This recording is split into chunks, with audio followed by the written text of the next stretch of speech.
There is a reason the deepest transformations in a man's life are born in silence. Not in applause. Not in public declarations. Not in the bright gaze of the world. But in the hidden hours, when the night has lowered its curtain, when the noise of the day has finally withdrawn, and when the outer man appears to be resting while the inner man is being remade. What is formed in darkness acquires a strength that daylight cannot give. You may have spoken often of change. You may have desired it with all your heart. You may have promised yourself that this month would be different, that this year would be different, that this life would finally bend in a better direction. And yet, if you are honest, many mornings have felt strangely familiar. The body rises, but the spirit feels unchanged. The intentions are noble, but the inner climate remains the same. You want to move forward, but something unseen continues to pull you backward into old reactions, old fears, old self-doubt, and old emotional habits. Why does this happen? Because a man cannot construct a new life while still obeying the old commands buried in his subconscious mind. The outer world is only the visible expression of an inner pattern. Your actions, your tone, your level of courage, your capacity for persistence, your relationship with opportunity, even the atmosphere you carry into a room, all of these are shaped first by what your subconscious has accepted as true. If that deeper mind still believes you are weak, delayed, uncertain, unworthy, overlooked, or destined to struggle, then no matter how loudly your conscious mind speaks of success, the old pattern will continue to reproduce itself. The conscious mind may declare, but the subconscious decides. That is why real change rarely begins in conversation. It begins in impression. It begins when the deeper mind receives a new image, a new emotional command, a new concept of identity, and then quietly goes to work reshaping the man from within. And that is why the night is sacred. When the day is alive, the conscious mind is crowded with objections. It argues. It compares. It defends old wounds. It remembers failure. It measures time. It fears embarrassment. It resists what it does not yet understand. But at night, something remarkable occurs. The guards begin to lower. The mental noise softens. The reasoning mind that so often interrupts transformation grows quiet. And behind that quiet, the deeper self becomes more available, more receptive, more obedient to suggestion. Most men waste this hour. They enter sleep burdened with the very thoughts they should have rejected. They fall asleep in resentment. They drift into unconsciousness while replaying humiliation, disappointment, fear, and uncertainty. Then they wonder why tomorrow resembles yesterday. They do not realize they have been giving the subconscious blueprints of defeat and then asking life for victory. But the man who understands the law of inner construction does something different. He does not go to sleep carelessly. He enters the night deliberately. He does not end the day as a drifter. He ends it as a builder. And if you are ready, that is what you are about to become. For the next 7 nights, you are not merely going to rest. You are entering a hidden season of internal reconstruction. You are stepping into a private workshop where the old identity begins to lose its authority and the new identity begins to take root. You are not chasing motivation. You are not seeking surface emotion. You are not trying to become temporarily inspired. You are giving the deeper mind a new law to live by. But before you begin, there is one command that must be obeyed. Tell no one. Speak of it to no one. Announce it to no one. Explain it to no one. Seek approval from no one. Keep your progress private. Keep your growth sacred. Keep your becoming hidden until it is strong enough to stand in the open air without being weakened by the breath of doubt. This is one of the oldest laws of power. The seed grows best while concealed. A wise farmer does not dig up the ground every morning to see whether life has begun. He plants, he covers, he waters, and he waits. He understands that exposure too early can kill what faith has barely begun to form. So it is with your transformation. The world has never been kind to fragile beginnings. Men will applaud visible success, but they often endanger invisible growth. When you reveal your purpose too soon, you expose it to curiosity, judgment, envy, skepticism, and careless speech. Even those who love you may project their own fears upon what you are trying to become. They may not intend to weaken you, but their uncertainty can disturb the soil. That is why the great changes begin in secrecy. Silence is not emptiness. Silence is protection. Silence is not passivity. Silence is containment. Silence is not fear. Silence is strength under discipline. A man who speaks too soon leaks power. A man who withholds until the work is complete multiplies it. There is energy in compressed conviction. The dream that is continually explained loses heat. The purpose that is quietly guarded gains force. A furnace that is opened every few minutes cannot maintain temperature. So it is with the soul. Open the chamber of your becoming too often, and the fire cools. Guard it, and it grows hot enough to change your life. You may ask yourself, why does secrecy matter so much? Because when a desire is still immature, it is vulnerable. At first, a new self-image is only a whisper. It is not yet habit. It is not yet natural. It is not yet your default state. It must be repeated, fed, defended, and emotionally impressed until the subconscious accepts it as law. Until that happens, the old identity will try to return. The old fears will speak again. The old patterns will seek reinforcement. And the opinions of others can give them strength. So keep the gate closed. Do not speak of your growth while it is still taking root. Do not describe your new life while the foundation is still wet. Do not seek witnesses for a miracle that is still being formed. The strongest men in history have often built in secret. Before the world ever saw their results, there were long periods of invisibility, loneliness, restraint, and inner rehearsal. The crowd saw the arrival. It never saw the construction. It saw the fruit. It never saw the root. It saw the voice, the poise, the fortune, the influence, the calm authority. It did not see the years of hidden discipline that made those things possible. And so it must be with you. For 7 nights, you are going to do something most men never do. You are going to cooperate with your subconscious rather than fight it. You are going to give it instruction instead of confusion. You are going to replace the old emotional diet of fear and repetition with a new diet of certainty, faith, self-command, gratitude, and identity. Notice this carefully, the subconscious does not respond most powerfully to force. It responds most powerfully to repetition impressed with emotion. It absorbs what is felt again and again. It believes what is rehearsed inwardly. It becomes loyal to what is repeated with conviction. It does not ask whether the pattern is serving you well. It simply reproduces what it has been taught. If fear has been repeated, it reproduces fear. If hesitation has been repeated, it reproduces hesitation. If shame has been repeated, it reproduces shame. If struggle has been repeated, it reproduces struggle. But if faith is repeated, it begins to reproduce faith. If calm authority is repeated, it begins to reproduce calm authority. If abundance is repeated, it begins to prepare for abundance.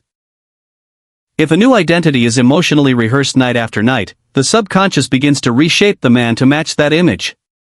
This is why these nights matter. A month of public promises cannot equal 7 nights of deep internal impression.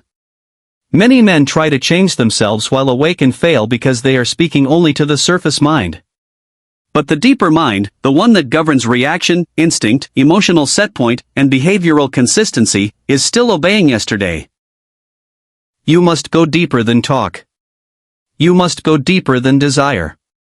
You must impress the inner pattern. And that begins with identity. Do not merely think about what you want to have. Think about who you must become. This is where most men go wrong. They imagine success as an event, a possession, a reward, a visible outcome. But success is first a self-concept. Before a man can hold prosperity, he must hold the consciousness of prosperity. Before he can lead, he must accept inwardly that he is a leader. Before he can walk in peace, he must stop identifying with conflict. Before he can carry influence, he must stop worshipping the opinions of others. Your life will not permanently rise above your accepted identity. If the subconscious still sees you as the man who hesitates, you will hesitate even while trying not to. If it sees you as the man who must explain himself, you will explain yourself even when silence would be more powerful. If it sees you as the man who expects disappointment, you will unconsciously prepare for disappointment even in moments of opportunity. So tonight, and every night that follows, you must begin to see a different man. See him clearly. See the version of yourself who no longer asks for permission to rise. See the version of yourself who does not tremble at the thought of being misunderstood. See the version of yourself who moves with order, who speaks with control, who acts with certainty, who keeps his word to himself, who no longer leaks energy through complaint, who no longer seeks constant reassurance, who no longer rehearses defeat. See him standing tall in the privacy of his own mind before the world ever recognizes him in public. Do not admire him as if he is someone separate from you. Identify with him. Wear him inwardly. Let the subconscious begin to accept him as your true self. The deeper mind responds to identity faster than it responds to ambition. A goal says, I want to reach something. Identity says, this is who I am. The subconscious is most obedient when it receives commands in the language of being. So do not spend these nights begging life for results. Spend them accepting the self from which those results naturally flow. Say inwardly, not as empty poetry, but as law. I am becoming the man my future requires. My silence is not weakness, it is strength under command. My mind is accepting a new pattern. My subconscious is obeying a higher image. What is forming within me will soon become visible without. Feel the weight of those words. Let them descend beneath thought. The subconscious does not respond to clever phrasing. It responds to emotional certainty. It responds to felt truth. If you repeat a sentence without belief, it remains a sentence. But if you repeat it with reverence, longing, expectancy, and inward authority, it becomes an instruction. This is why gratitude is so powerful. Gratitude tells the subconscious that the good is not distant. Gratitude tells your nervous system to relax into receiving rather than brace for disappointment. Gratitude removes the emotional signal of scarcity and replaces it with the signal of expectancy. A man who feels grateful before the evidence arrives is already cooperating with law. He is telling his deeper mind, prepare the ground. The harvest is coming. So before sleep, do not only picture the man you are becoming. Feel gratitude for him. Feel grateful that strength is returning. Feel grateful that disorder is leaving. Feel grateful that your inner atmosphere is changing. Feel grateful that the old self no longer owns the future. Feel grateful that these silent nights are doing invisible work beyond what the conscious mind can measure. Do not ask, is anything happening? That is the language of doubt. Instead say, everything is happening beneath the surface. That is the language of faith. The seed does not appear dead because nothing is occurring. It appears still because life is working underground. Roots do not announce themselves. They deepen in private. The most important phase of growth often looks like nothing to the impatient eye. Yet it is precisely in that unseen stage that strength is being established. What rises before it roots will not endure. What roots before it rises cannot easily be shaken. You must become patient enough to trust the underground. In the coming days, you may be tempted to measure progress by outer signs. Resist that urge. Do not constantly inspect yourself for evidence. Do not become anxious if the transformation is not immediately dramatic. The subconscious often changes the atmosphere before it changes the circumstance. First your inner speech shifts. Then your emotional response changes. Then your decisions become cleaner.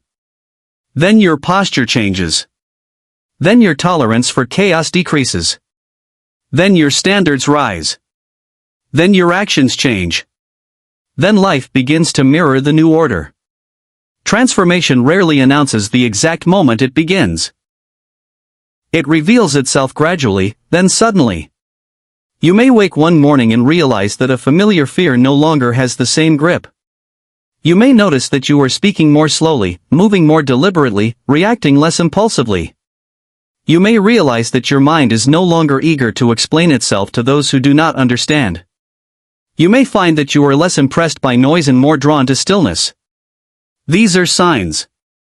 They are evidence that the inner law is taking hold. Again, tell no one. There is power in refusing to expose what is still forming. There is dignity in letting results mature before they are mentioned. There is freedom in no longer needing the world to clap while the work is still unfinished. Men who require immediate recognition often sacrifice lasting achievement. They trade the future for the pleasure of being noticed in the present. But the wise man is willing to be underestimated for a season if it means becoming undeniable later. Contain yourself. Contain your excitement. Contain your plans. Contain your visions. Contain your early victories. Contain the urge to prove that something is happening. Pressure creates force. Contained conviction becomes magnetism. The man who learns to hold his fire becomes powerful in ways the world cannot explain. There will be something in his eyes, something in his pace, something in his silence that others will feel before they understand. They will call it presence. They will call it confidence. They will call it mystery. But you will know what it is. It is withheld energy. It is compressed identity. It is inward alignment. This law governs not only dreams, but speech itself. Speak less. Mean more. Speak later. Build first. Explain little. Demonstrate much. Many lives are weakened not by lack of desire, but by too much unnecessary speech. Every aim announced before its time becomes vulnerable to interference. Every plan explained in search of validation gives away part of its power. A man who must constantly describe what he is becoming is often less committed to becoming it than he believes. The deepest conviction does not advertise. It works. And there is another law you must understand if these 7 nights are to change you fully. You do not defeat the old self by fighting it endlessly. You replace it. This is one of the great secrets of transformation. What is resisted often persists because attention itself feeds it. If you lie in bed every night wrestling with fear, naming fear, condemning fear, and asking why fear is there, you are still holding fear in the center of the mind. The subconscious hears repetition, not your intention to be free from it. So stop feeding the old pattern through struggle. Replace it through contrast. If the old thought says, I am behind, replace it with, my season is unfolding in perfect order. If it says, I always fail, replace it with, I am becoming consistent, steady, and exact. If it says, nothing changes for me, replace it with, my inner world is changing, and my outer life must follow. If it says, I am not enough, replace it with, I am under construction by a higher law, and I accept the greater self now rising within me. Darkness is not removed by argument. It is removed by light. Weeds are not destroyed by shouting at them. They are crowded out by stronger growth. So it is with the subconscious. Replace weakness with strength. Replace complaint with gratitude. Replace confusion with order. Replace panic with breath. Replace self-contempt with self-command. Quiet replacement is more powerful than noisy resistance. At first, the old voice may return often. Let it. Do not panic. Do not interpret its return as failure. Old patterns echo after the source has been cut off. Continue the replacement. Continue the repetition. Continue feeding only what you wish to grow. The subconscious learns by emotional consistency. In time, the new path becomes easier, the old path weaker. What once felt unnatural will begin to feel normal. What once required effort will begin to happen automatically. This is how identity is rewritten. Each night you are laying a new road. At first it is only a narrow trail through wilderness. Then repetition widens it. Then belief paves it. Then emotion reinforces it. Then habit begins to travel that way without being forced. Eventually, the old road falls into disuse, and the new one becomes the natural route of the mind. This is why repetition matters.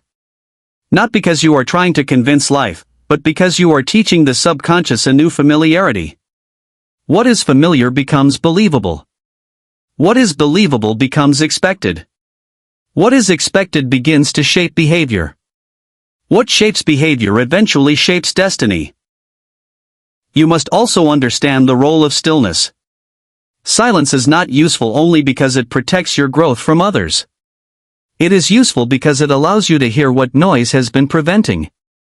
A man who never becomes quiet cannot receive deeper guidance. His own mental chatter drowns out the subtler currents of insight. But the one who enters silence regularly begins to notice something extraordinary. Clarity comes. Not all at once, not always dramatically, but often as a calm knowing, a sudden solution, a shift in perspective, a feeling about what must be done next. Call it intuition. Call it inner wisdom. Call it the whisper of infinite intelligence.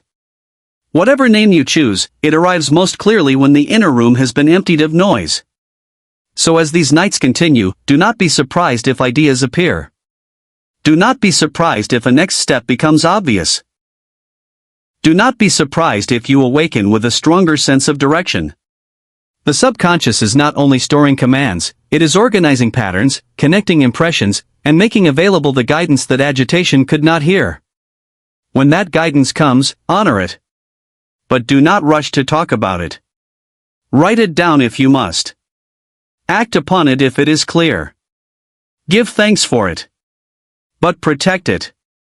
Not every insight is meant for conversation. Some are meant for implementation. This too is part of your silent covenant.